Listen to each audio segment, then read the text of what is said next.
Type of strain. So we have discussed longitudinal strain.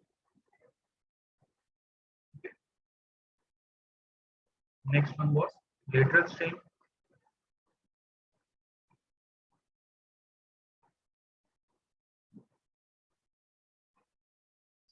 Tensile strain.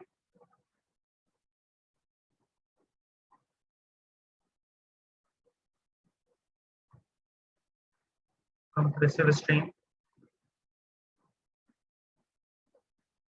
The last is shear strain.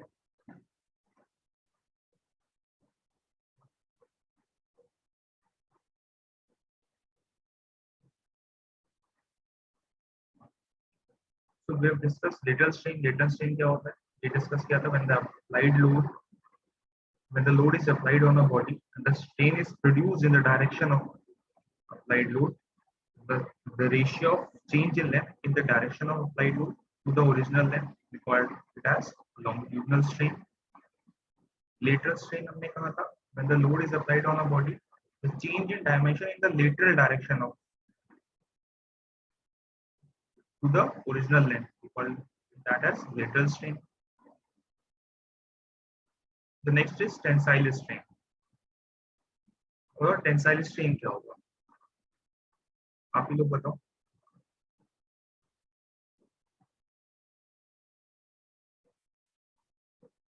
Sir del L by del वो तो होगा ही क्योंकि strain है del L by L, पर जैसा नाम है टेंसाइल स्ट्रेन, तो मतलब क्या समझ में आ रहा है नाम से? टेंसाइल फोर्स के कारण स्ट्रेन इसमें प्रोड्यूस होगा. ठीक है, when the body this is your body, if a tensile strain is applied on it, so what will happen? Elongation or contraction? elongation. Elongation. Strain will be what? When the tensile force is applied on a body, the tensile strain is produced in it. The strain produced, we call it as tensile strain. So it will increase in length delta L by L. On application of this force, there will be increase in length. So if this is L and this is change in length, on application of tensile force, जो भी change आ रहा है हमारी body में with respect to original length, उसको हम कह देंगे tensile strain. Similarly, what will be compressive strain now? Compressive force is Compression force is on. Compressive force is applied on a body. What will happen? Decrease in length. compression. Compression. This is the change in length.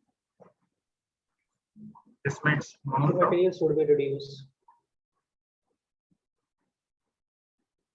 this will be the change in length. You can say as strain as delta L divided by L. जो भी strain हमारी body में produce हुआ when जब हमने compressive force लगाया, उस force की वजह से जो स्ट्रेन प्रोड्यूस होता है उसको हम कह देते हैं कंप्रेसिव स्ट्रेन. यहाँ तक क्लियर है सबको? Yes, sir. Last one is this shear strain.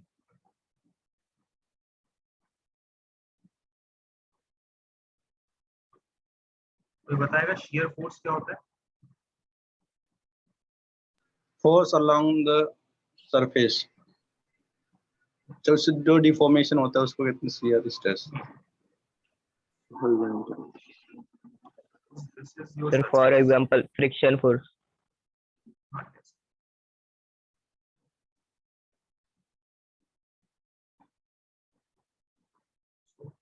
This is your body.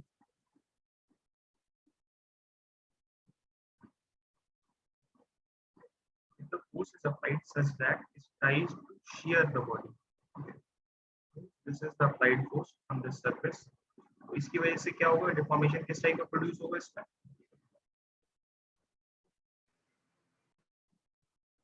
This will be the deformation.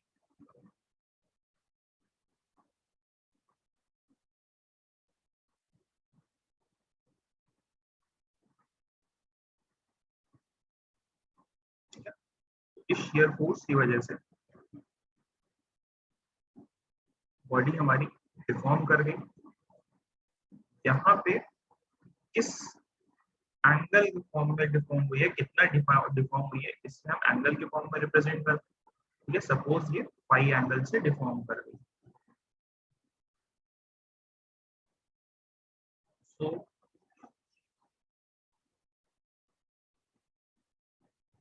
So we can say as shear strain as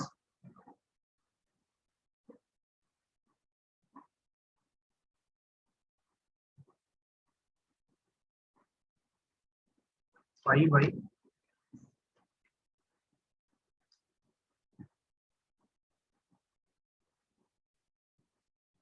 this is phi। कितना इसके अंदर deformation produce हुआ है, इसे हम theta के form में represent कर देते हैं। तो tan थीटा कह दो, tan थीटा बहुत स्मॉल होगा तो tan थीटा को हम पाई लिख सकते हैं। This will be equals to tan phi approximated as phi। इसे हम कह देते हैं shear strain। So shear strain is the measure of distortion produced in a body when the shear force is acted on it। ठीक है, कितना deformation produce हो गया, डिस्टॉर्शन हुआ बॉडी के अंदर जो अप्लाइड फोर्स की वजह से, उसे हम कह देते हैं shear strain। क्लियर यहाँ तक सब? Yes, sir. यहाँ पे हमारे सारे स्ट्रेन कवर हो गए। वॉल्यूमेट्रिक स्ट्रेन और था, वो भी हमने डिस्कस कर लिया था। नाउ कुछ कांस्टेंट है, some important constants.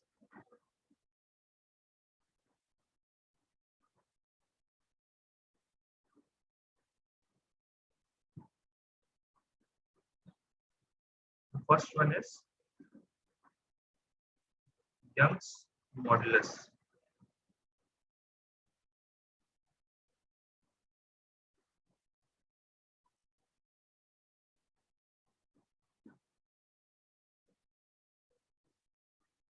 Young's modulus, Young's modulus क्या होता है?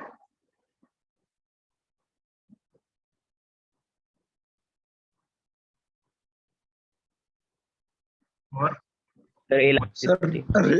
ratio of stress upon my strain.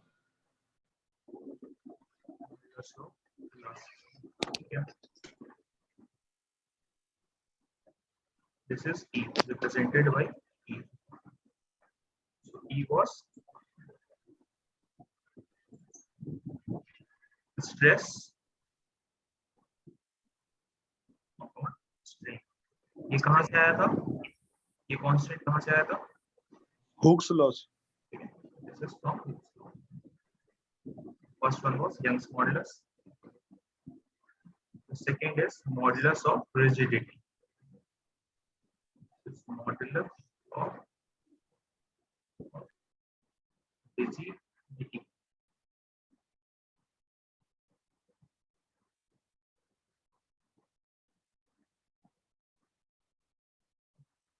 So it is represented by G,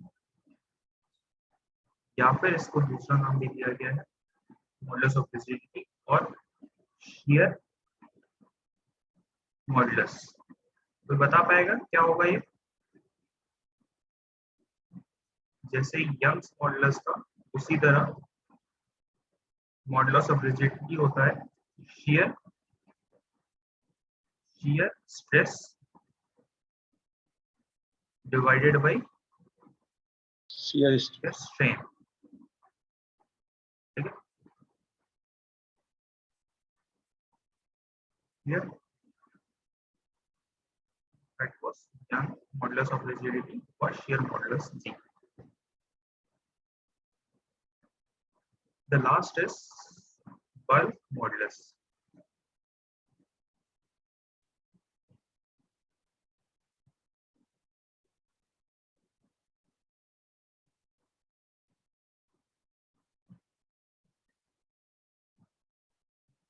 Suppose this is your body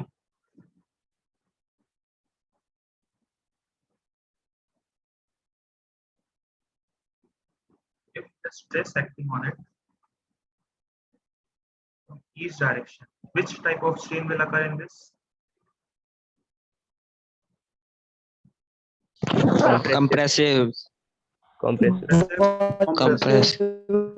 compressive strain में लगा और उसमें और डिटेल में जाओ तो किस टाइप का स्ट्रेन होगा अगर इसमें देखें तो Volumetric. Volumetric strain. here it will come volumetric strain because of application of compressive force in all the direction. Compressive strain. तो ये जो बल्क मॉडुलस होता है ये रेशियो दिया गया. It is represented by K.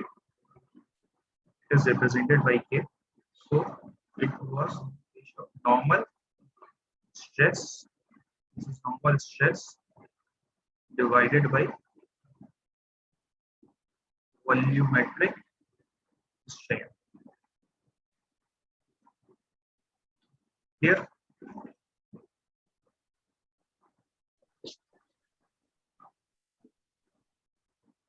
here's Yes, sir. Yes. कुछ relations हैं जो आपके E, G, K और म्यू, ठीक है, इंपॉर्टेंट रिलेशनशिप है.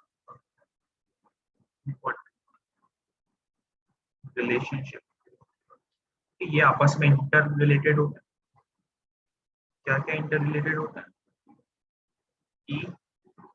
ई बताया था पहले आपको, फिर जी बताया, फिर के बताया और एक और चीज कांस्टेंट बताई थी mu.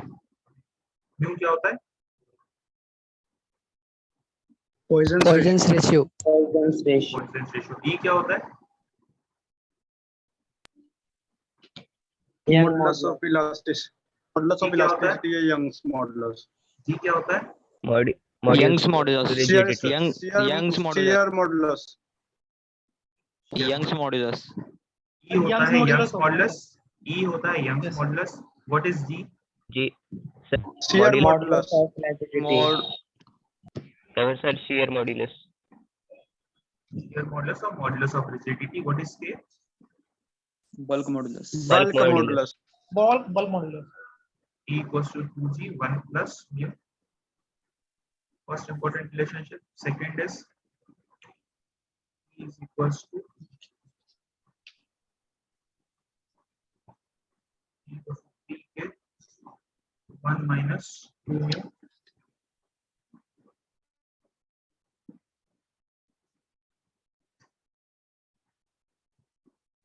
Okay, 1 minus 2 mu. Third is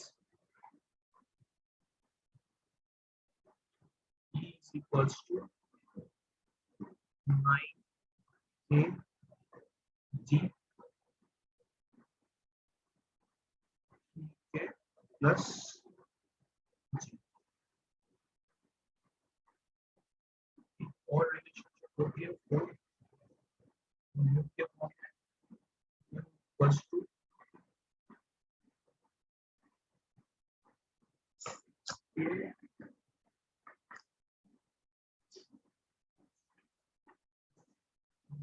इन पहली दो इक्वेशन को सॉल्व करो, जरा चेक करो क्या आ रही है. 3 के इन इक्वेशन से k और g से आती है 3k minus 2g divided by 6k plus 2g.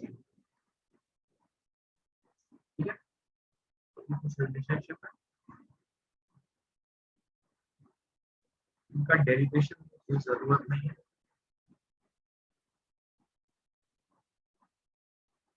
Equation ध्यान रखना है. क्वेश्चन आते हैं जी दे देगा, म्यू दे देगा, फिर मॉडुलस ऑफ इलास्टिसिटी पूछ लेगा, या फिर के दे देगा, बल्क मॉडुलस दे देगा, म्यू दे देगा, ई पूछ लेगा.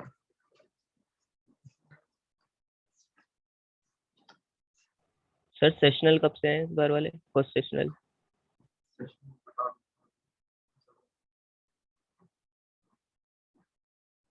पढ़ दो.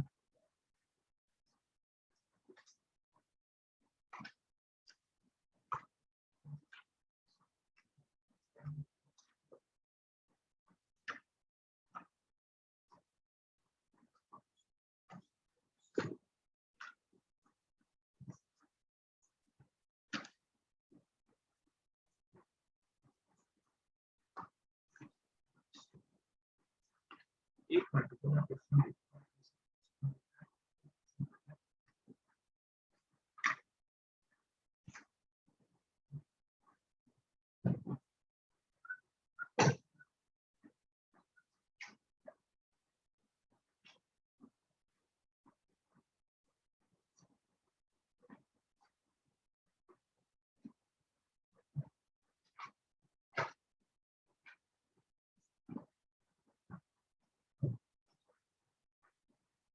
क्या आवाज आ रही है?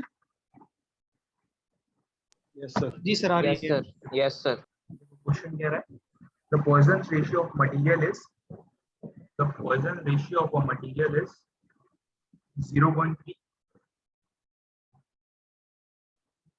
and the Young's modulus is Young's modulus is Young's modulus is 200 gigapascal. Then what is its rigid modulus? Then what its rigidity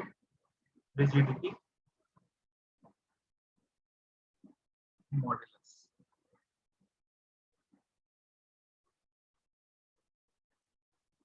Solve करो.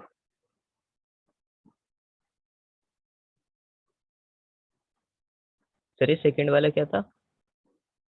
Young's modulus.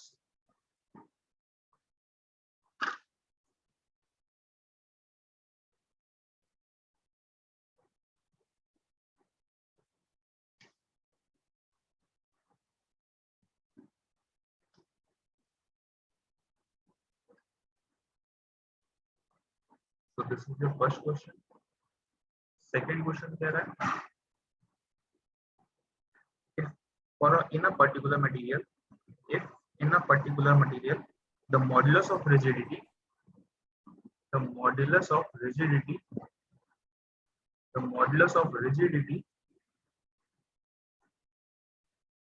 is equals to bulk modulus is equals to bulk modulus, then what will be its Poisson's ratio? What will be its Poisson's ratio?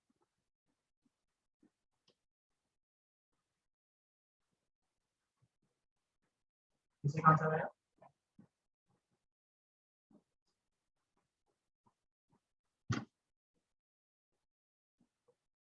Sir 76.92 GP. Young's modulus is 76. यहाँ पे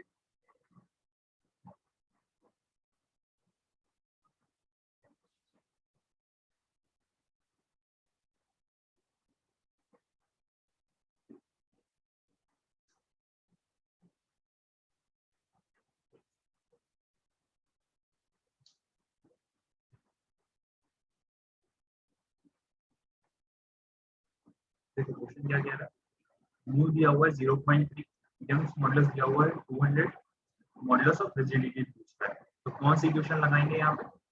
E is equals to 2g,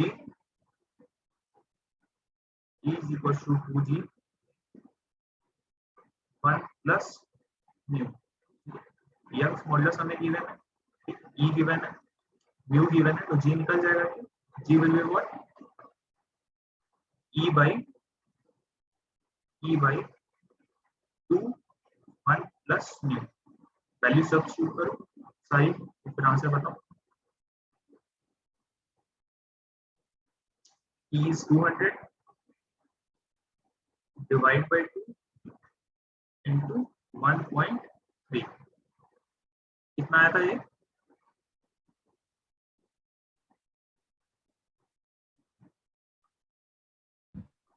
Sir, 0.12. 76.29. 76 gigapascal. So this is the first part. Second part क्या कह रहा है?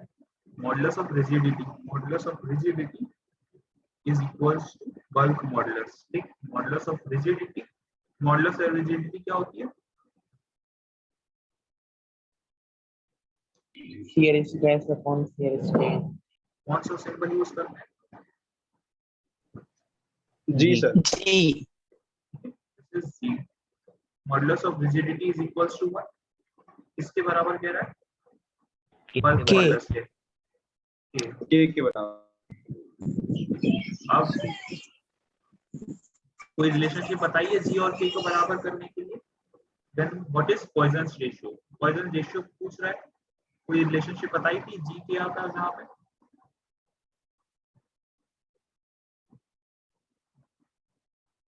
So 4th mu equal to 3k minus 2g by 6k plus 2k. 3k minus 2g 6k plus 2g. देखो ये बताइए.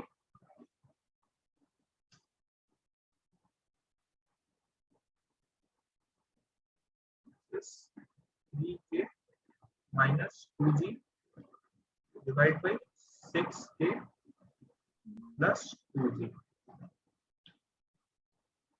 k बराबर है g के, तो ये ऊपर क्या हो जाएगा 3 minus 2, this is 1, 6 plus 2 sir 8. 1/8 ठीक है, देखो आप ये या तो इससे कर सकते हो या फिर एक तरीका और क्या है, e is equals to 3k equals to 1 minus 2 में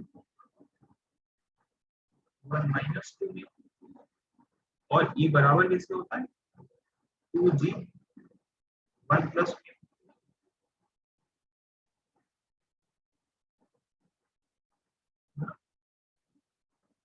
तो यहाँ पे k किसके बराबर है g के, ये हो गया 3 1 minus 2 equals to 2 1 plus 1. Solve करो mu को, यहाँ पे mu की वैल्यू आ जाएगी 1 by 2. देखो 3 2 जा 6, ये 6 हो गया, 2 6 और 2 8 हो गया, ठीक 8 में हो गया इक्वल्स टू 2 minus 1 3 minus 2 1. ठीक है, mu आ जाएगा 1 by 8. Clear? Yes sir.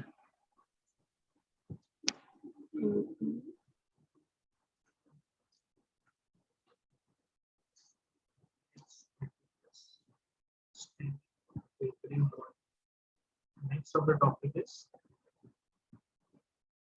extension of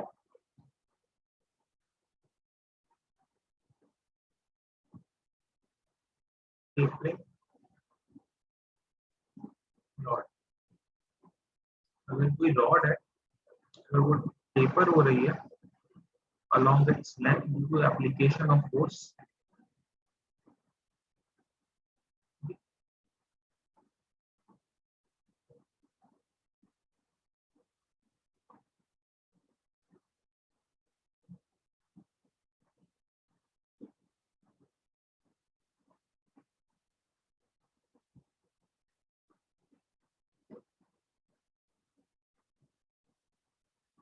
so tapered rod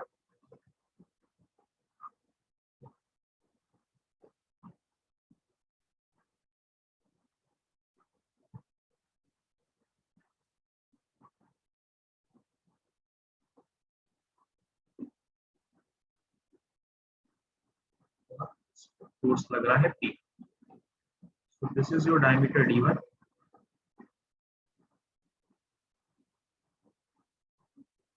This is your diameter D2.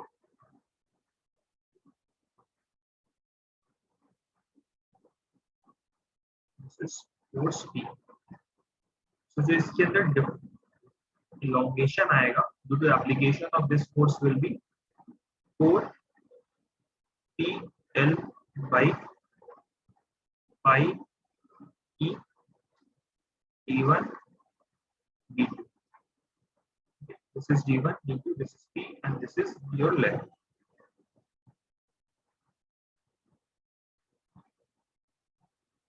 Clear?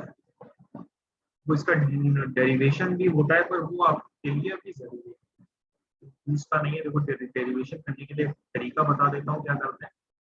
एक एलिमेंट लेते हैं, डिफ्लेक्शन का हमारा बेसिक फॉर्मूला क्या था, डिफ्लेक्शन निकाला था हमने E L by A E, ये निकाला था, ये हमारा बेसिक फॉर्मूला होता है E L by A E.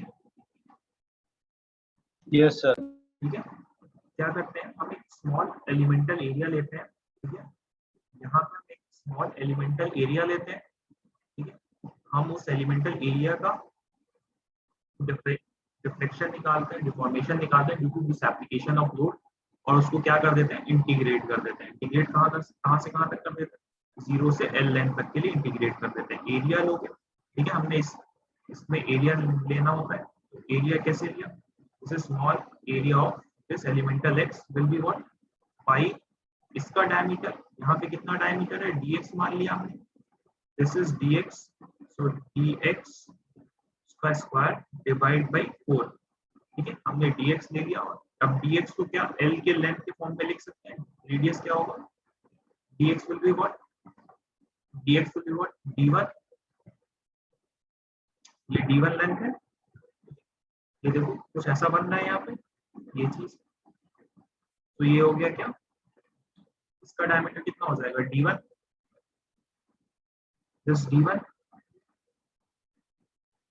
Plus d2 minus d1 divide by l into x,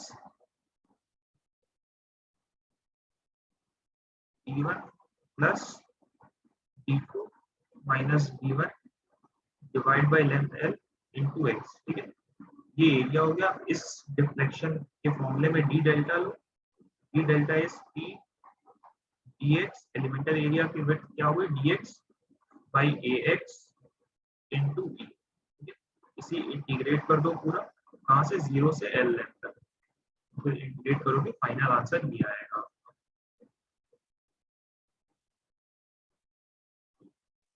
वो रिलेवेंट नहीं है इसलिए डिस्कस नहीं किया मैंने, so deflection will be 4pl by pi e d1 d2, या what है, फिर से बता दो एक बार dx कैसे आया। dx कैसे आया, ये है आपका d1, ये है आपका d2, this is d1, this is d2।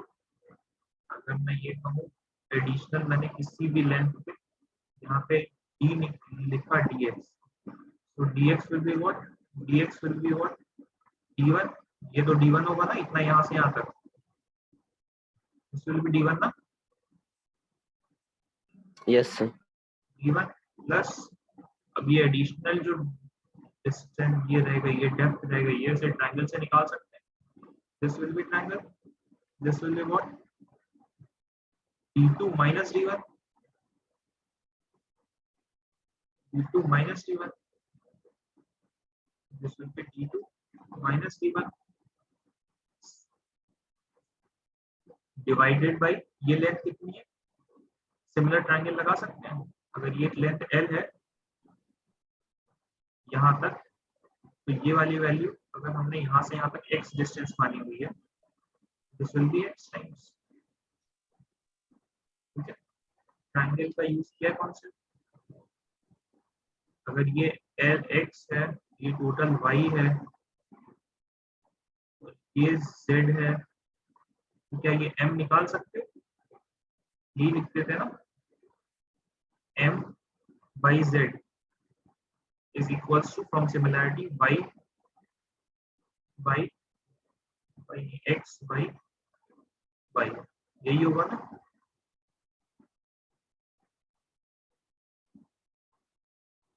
ये होगा कि नहीं होगा, सर होगा, यस सर होगा। ये वही चीज यहाँ पे लगाई गई है। तो यहाँ पर कैसे लगाई, एक बार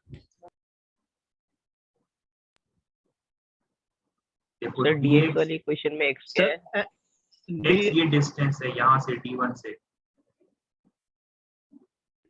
ओके ये आपका सर्कुलर हो गया। एक और बता देता हूँ, इसमें टेपरिंग बार की है, इसका डायरेक्ट फॉर्मूला बता रहा हूँ, अगर टेपरिंग बार है, टेपरिंग बार और कांस्टेंट थिकनेस, कांस्टेंट है,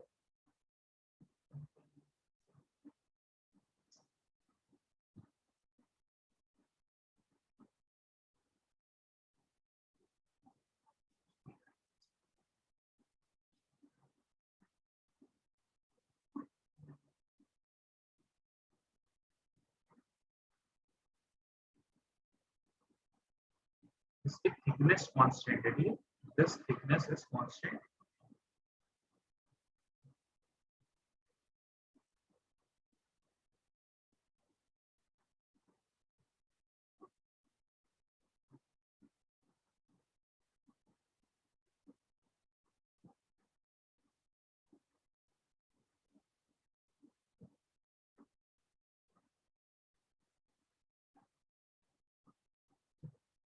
ऐसा कुछ सेक्शन है जिसकी थिकनेस जो है this is T, this T is constant. So इस केस में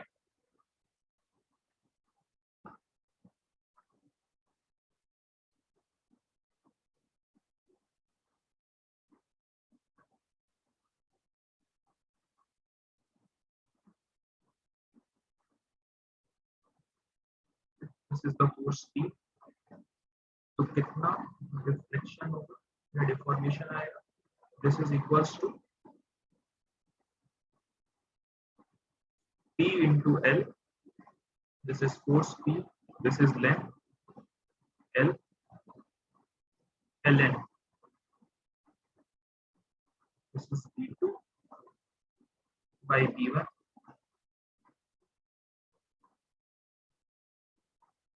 by E into P, B2 minus B1. So this was your B1 with B1, this is with B2.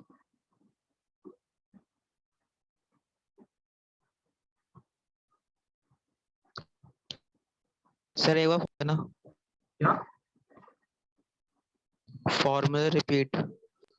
deflection or deformation will be P into L, force into length, this L into ln, ठीक है, log वाला ln divided by B2, this is with B2 divided by B1 whole divided by E modulus of elasticity into thickness T into B2 minus B1, this B2 with minus B1.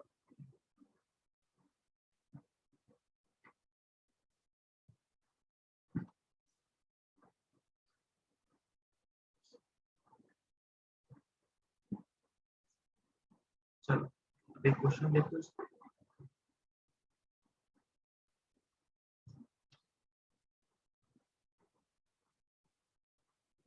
एक बार है, बार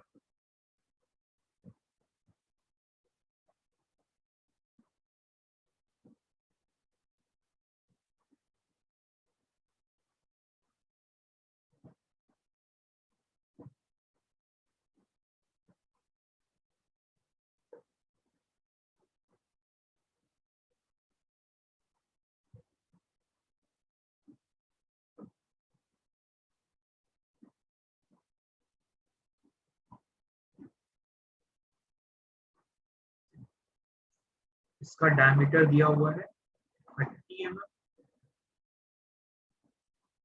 this is 30 mm diameter and this is 10 mm diameter, this is 10 mm diameter, force लग रहा है P 30 kilometre का, इसकी वजह से इस पूरी ज्योमेट्री में कितना इलोंगेशन प्रोड्यूस होगा बता दो जरा जल्दी से। लेंथ दी हुई है, this is 300 mm, this is 300, this is 300,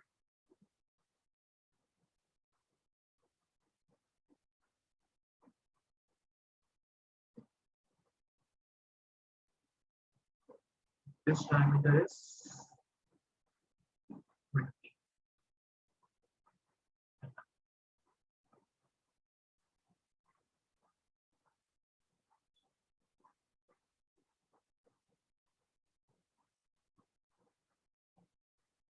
So total elongation will be what? Delta 1 plus delta 2 plus delta 3. Delta 1 is what? PL, rectangular geometry है इसकी, This will be PL by AE. Second case में क्या है, tapering section हो रहा है, diameter 20 mm से 10 mm के बीच में आ रहा है, तो यहाँ पे क्या लग जाएगा 4PL by 4PL by क्या फॉर्मूला था, पाई E D1 D2 पाई E D1 D2। Again uniform section है तो इसमें फिर से लग जाएगा क्या PL by A B। Force common है सब में, फोर्स बाहर ले लो, फोर्स बाहर ले लिया, ब्रैकेट में क्या आया लेंथ, लेंथ कितनी है 300, इसे लिख के फिर से ज्वाइन कर लेना सब लोग, खुद से सॉल्व करके बताओ, चलो तब तक खुद से सॉल्व करो और फिर बताओ, इसमें यहाँ ये तो बंद हो जाएगी, तब तक खुद से सॉल्व कर करो फिर बताना कितना आ रहा है। सर क्वेश्चन है मॉडुलस ऑफ इलास्टिसिटी दिया ही नहीं है। Modulus of elasticity here 2 into 10 to the power 5 is 2 into 10 to the power 5 Newton per mm square।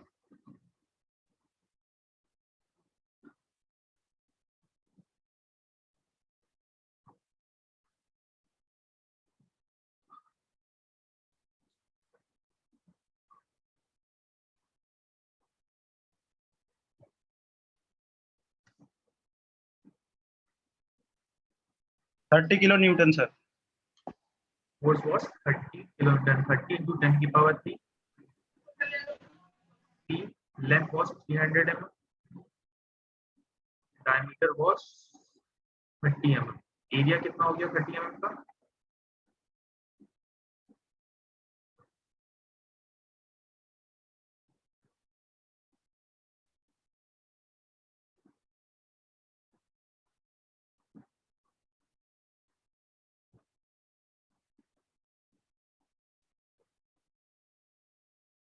Area कितना हुआ,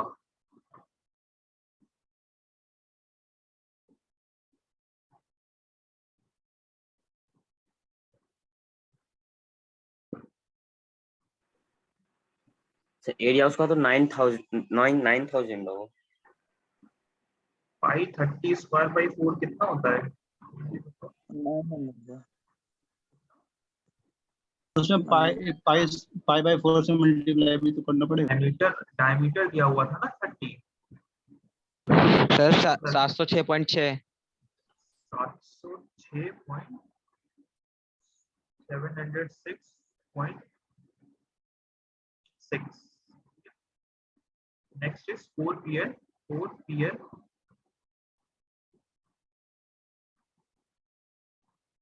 by 5 modulus of elasticity 2 into 10 to the power 5, diameter changing from 20 to 10। कितनी आई, पहली value कितनी आ रही है, this is coming out to be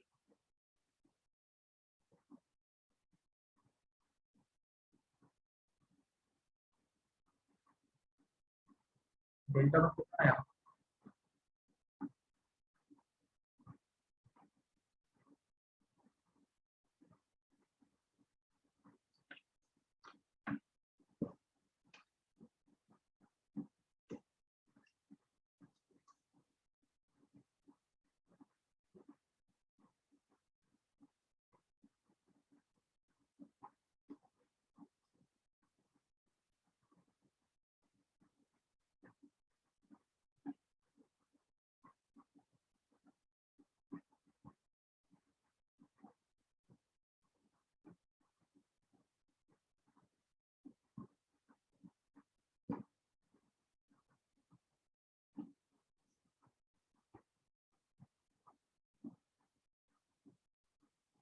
the next of the topic is thermal stresses and strain।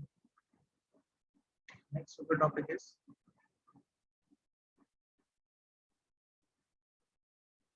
thermal stresses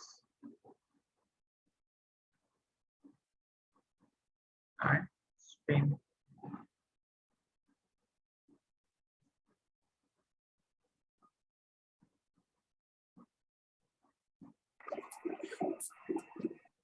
तो अगर ये आपकी body है, this is your body,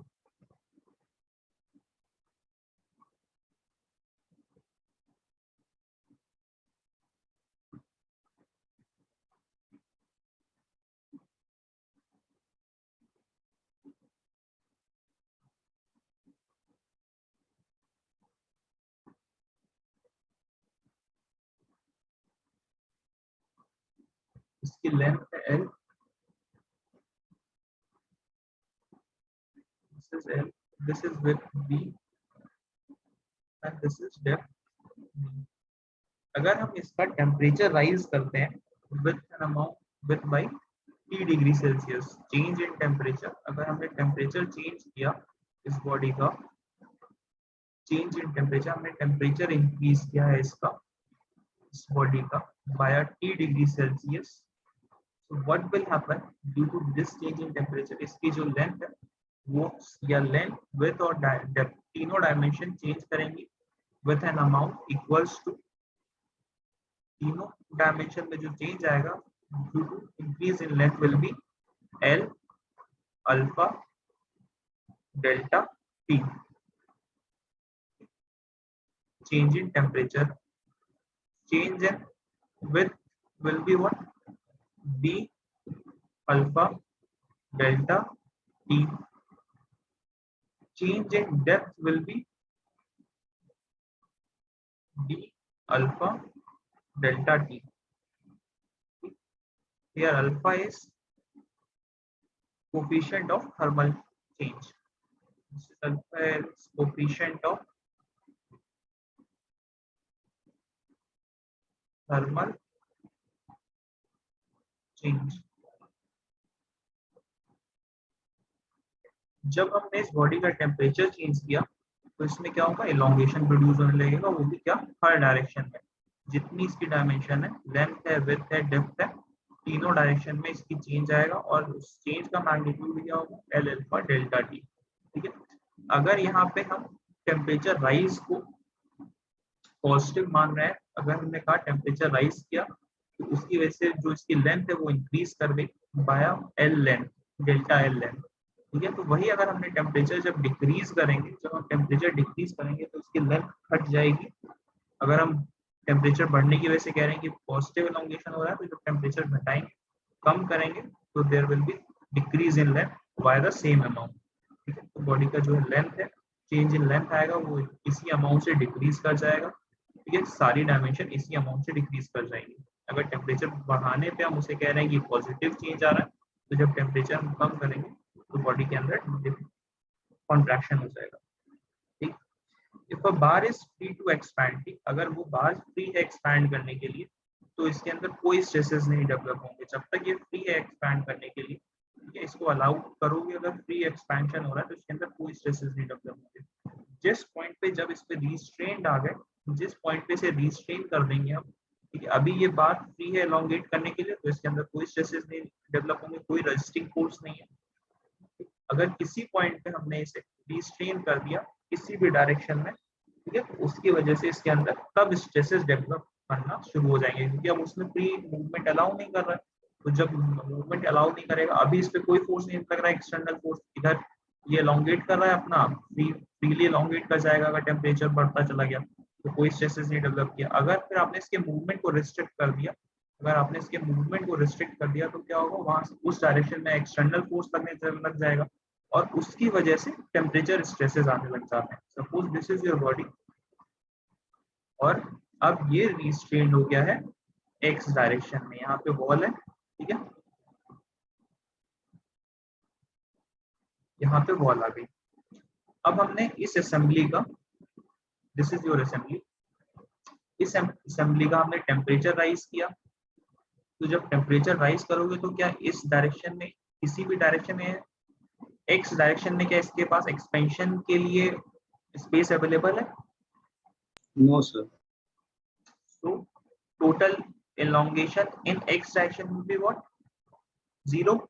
ठीक है, पर आपने टेम्परेचर बॉडी का राइज किया, पर आपने क्या किया, टेम्परेचर बॉडी का राइज किया, इंक्रीज किया, तो इसकी वजह से इसका एलोंगेशन कितना होगा, कितना होना चाहिए था,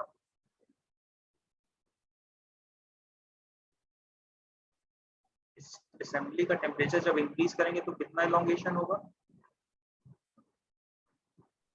delta L delta is equal to and alpha delta t. What was the magnitude of that? कितना बताया था मैग्नीट्यूड? कितने अमाउंट से इसका लेंथ इंक्रीज करेगा? कितने अमाउंट से लेंथ इंक्रीज कर रहा है? L into alpha into delta T. That was L into alpha into delta t. इतने अमाउंट से इसका एक्सपेंशन होना चाहिए था, पर क्या ये एक्सपेंशन हुआ है? No no sir. सर। नहीं हुआ एक्सपेंशन, ठीक है। अगर मैं इसका फ्री बॉडी डायग्राम बनाऊं, यहीं पे स्लाइड में, ठीक है, दिस वाज योर बॉडी, इसका एक्सपेंशन होना चाहिए था एल अल्फा डेल्टा टी। क्यों नहीं हो पाया? दीवार था, तो दीवार इस पे कैसा फोर्स लगा रहा होगा? जो वॉल है वो इस पे कैसा फोर्स लगा रही होगी? Compressive. कंप्रेसिव फोर्स लगा रही होगी दोनों डायरेक्शन से। कंप्रेसिव फोर्स की वजह से कंप्रेसिव स्ट्रेस आएंगे। सपोज मैंने उसे एक्स कह दिया, सिग्मा एक्स, इसे सिग्मा एक्स डायरेक्शन से, ऐसा ही कुछ स्ट्रेस लग रहा होगा। Because of that stress only इसका एक्सपेंशन नहीं हो पाया। ये सिग्मा एक्स कितना कॉन्ट्रैक्शन करा रहा होगा इसके अंदर? इस सिग्मा एक्स की वजह से कितना कॉन्ट्रैक्शन हो जाएगा?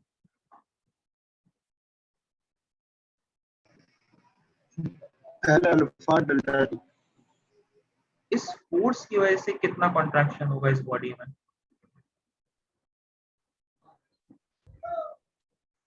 अगर सिर्फ ये सिग्मा एक्स लग रहा होता तो ये कितना कॉन्ट्रैक्ट करती?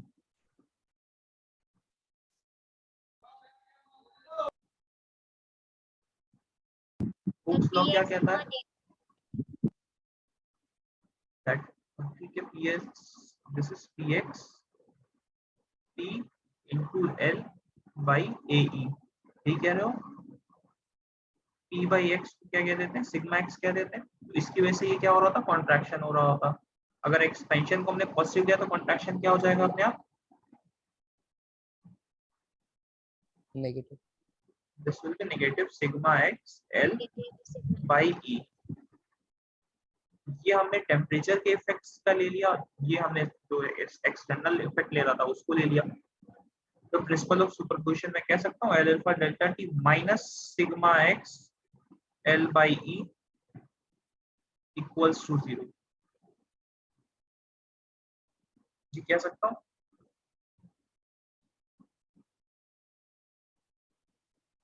Yes. This will be equals to 0. So this was L alpha delta t minus sigma L by E। जरा इसको सॉल्व करो, बताओ सिग्मा कितना आ रहा है यहाँ पे? इस इक्वेशन को सॉल्व करो, सिग्मा बताओ कितना आ रहा है? सब प्रीवियस स्लाइड दिखाऊंगा। ये लिख दिया L alpha delta T, this is L alpha delta T minus sigma L by E। तो यहाँ से E के सिग्मा कितना आ रहा है?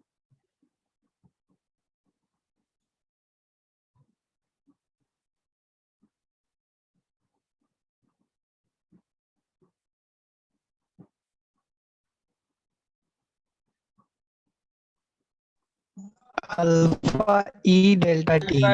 Sir alpha delta T E.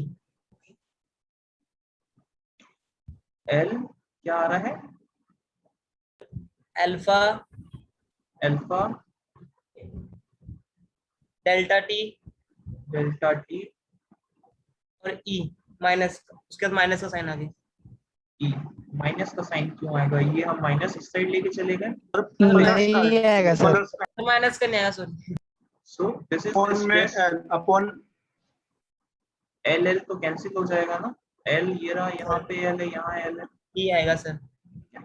This is the stress. ये स्ट्रेस प्रोड्यूस होगा बॉडी के अंदर अगर जो आपकी बॉडी रिस्ट्रेन्ड है due to application of any support.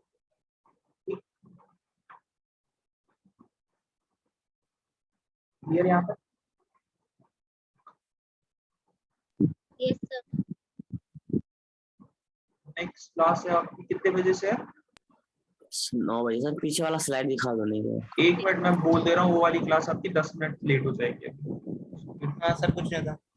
बता दे रहा हूँ मैं सर को बोल देता हूँ।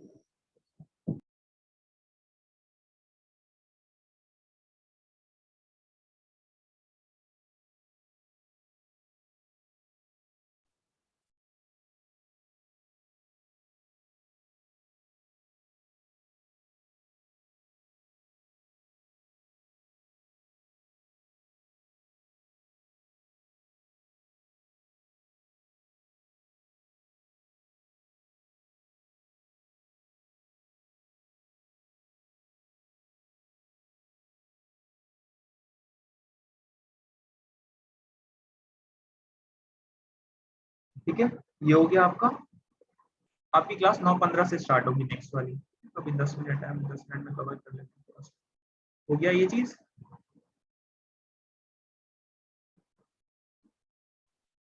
यहाँ तक हो गया क्लियर? ठीक है, अब एक कॉन्सेप्ट और देखो।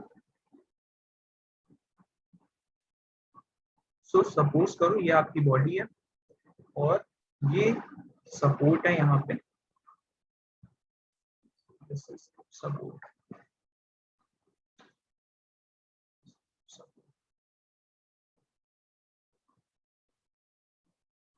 अब अगर मैं कह रहा हूँ ये वाला जो सपोर्ट है इसको मैं अलाउ कर रहा हूँ सम अमाउंट ऑफ डिफ्लेक्शन, मैं इसको अलाउ कर दे रहा हूँ। किसी भी वजह से कोई ऐसा सपोर्ट था जिसमें परमिसिबल डिफ्लेक्शन डेल्टा एक्स है। इस केस में नेट डिफ्लेक्शन कितना होगा अगर हमने टेम्परेचर इंक्रीज किया?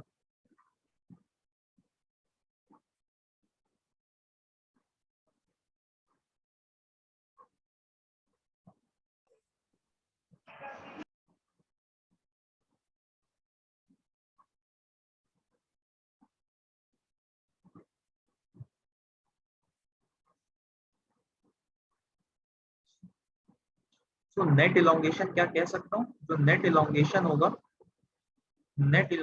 होगा जो combined effect of temperature rise और जो सपोर्ट होगा वो डेल्टा एक्स के बराबर होगा।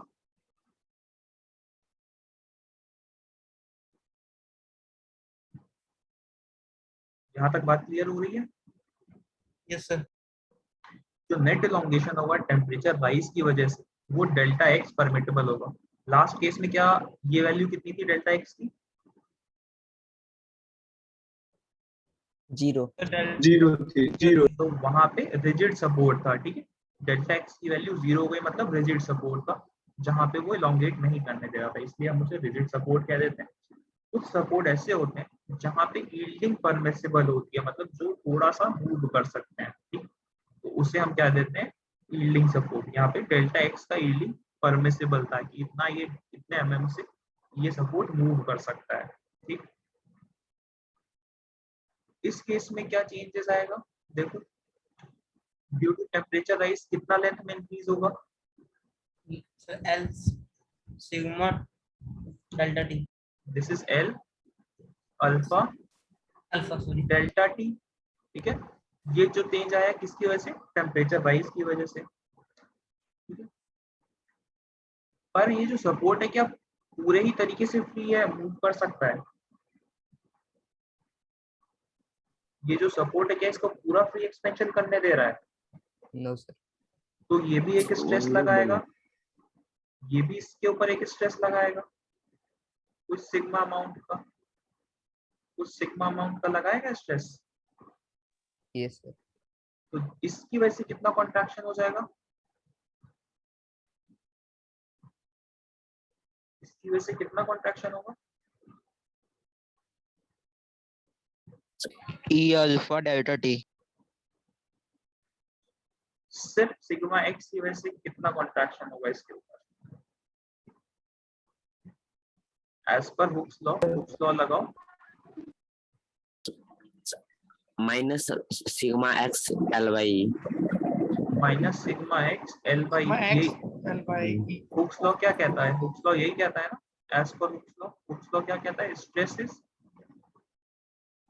ई इंटू स्ट्रेन, यही कहता है ना स्ट्रेन हुक्स लॉ। स्ट्रेन क्या हो जाएगा? Delta L by L.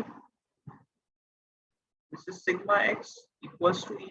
Change in length कितना आ रहा है यहाँ पे देखो, delta L will be what? Sigma X L by E, यही आएगा चेंज इन लेंथ। यस, तो कह सकते हैं अगर कंप्रेशन हम, के कारण नहीं है। और कंप्रेशन की वजह से हमने नेगेटिव दे दिया minus sigma x, this is L by E, और इसमें नेट चेंज कितना परमिसिबल था, डेल्टा एक्स का परमिसिबल था। तो ये आपका यहाँ से स्ट्रेस आ जाएगा, इसको सॉल्व करो और यहाँ से अब इस केस में सिग्मा एक्स फाइंड आउट कर लो। क्लियर? Clear sir.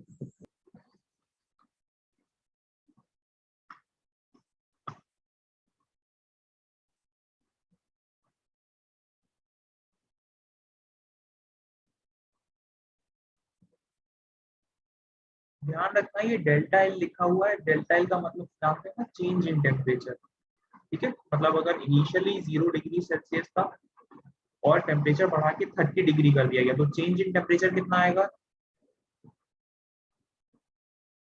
30 डिग्री। अगर इनिशियल टेम्परेचर 30 डिग्री था बॉडी का और बढ़ा करके 80 डिग्री कर दिया गया, तो उस केस में चेंज इन टेम्परेचर कितना आएगा? ठीक है, तो ध्यान रखना यहाँ पे चेंज इन टेम्परेचर होता है delta L.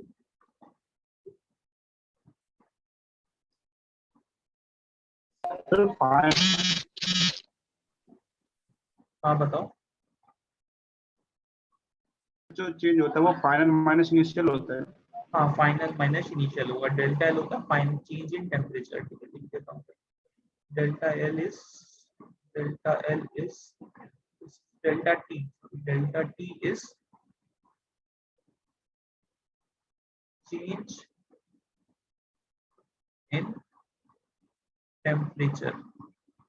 change in temperature, that is equals to what? T2 minus T1। ध्यान रखना। चलो ठीक है, बस नेक्स्ट क्लास में थोड़ा सा डिस्कस करते हैं इसको। ठीक है, कोई डाउट है यहाँ पे किसी को? सर इस वाले चैप्टर का ट्यूटोरियल कब आएगा? अब बस ये आखिरी क्वेश्चन और हो जाए, उसके बाद हम दे देंगे।